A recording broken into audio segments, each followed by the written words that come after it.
काम त्यसको चाहिँ किन कुनै मूल्याङ्कन छैन त? यदि छ भने आज पनि किन गृहिणीलाई स्वतन्त्र अनि आत्मनिर्भर मानिँदैन त? बुढाको पैसा उडाएकी चाहिँ उसलाई त मस्ती छ नि, अक्सर हामीले सुन्नुपर्ने कुरा के। हुन त यो घरको हरेक कुना, हरेक चिज, हरेक वस्तुमा उहाँले कमाएको पैसा परिरहेछ, तर म यसलाई उहाँको मात्र एफर्ट मान्दिनँ, किनकि यसमा मेरो पनि त उत्तिकै योगदान छ। मैले घरमा रहेर बाँकी सबै कुराको ख्याल राखेकी छु, त्यसैले त उहाँले स्वतन्त्र भएर बाहिर निस्केर काम गर्न सक्नु भएको छ।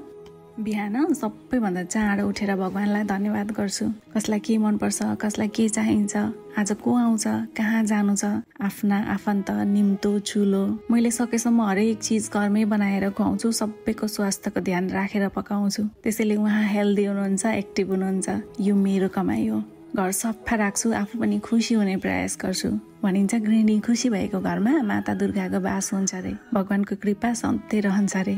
सोच्नु न, घर अस्तव्यस्त देखेर मन प्रसन्न नहुँदा यहाँले मन लगाएर काम गर्न पो सक्नुहुन्न थियो कि? हो, पैसाले वस्तु किन्न सकिन्छ, तर खुसी सकिन्न। आमा बुवा बच्चा पर पाहुना अनि हामीलाई के कतिखेर चाहिएको छ त्यसको म्यानेज त मैले गरेको छु नि। यहाँ पनि त तपाईँलाई स्वतन्त्र राखेको छु। हो, मैले घर सम्हाल्छु, त्यसैले बाहिर निस्केर मन लगाएर फोकस भएर काम गर्न सक्नु भएको छ।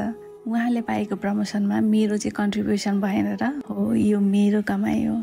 हो, पैसाले घरका पर्खालहरू बनिन्छन्, तर त्यहाँ परिवार बसाउन गृहिणीको सबैभन्दा ठुलो भूमिका रहन्छ। हो, यो मैले कमाएको कमाइ हो। मैले दिनरात घरमा खटेर आफ्नो ड्युटी सम्झेर पुरै लगनशीलताको साथ गर्ने कामको मूल्य एकचोटि क्याल्कुलेट गर्नुहोस् त। तपाईँको क्याल्कुलेटरमा आएको अमाउन्ट हो, यो मेरो कमाइ हो। सोच्नु न, बाहिर निस्केर पैसा कमाउने मान्छे पनि घरमा आएर खाना मागेर खान्छ नि है। यहाँ त ऊ पनि अरूप्रति आश्रित भयो नि, होइन? यहाँ हरेक मान्छे के कहीँ न कहीँ, कतै न कतै, कोही न कोहीसँग केही कुरामा एकअर्काप्रति आश्रित डिपेन्ड छ कि। अब भन्नुहोस्, कसरी गृहिणीलाई मात्रै अरूप्रति आश्रित मान्ने? नसकेर होइन, कसैको बाध्यता हुन्छ, कसैको परिस्थिति हुन्छ।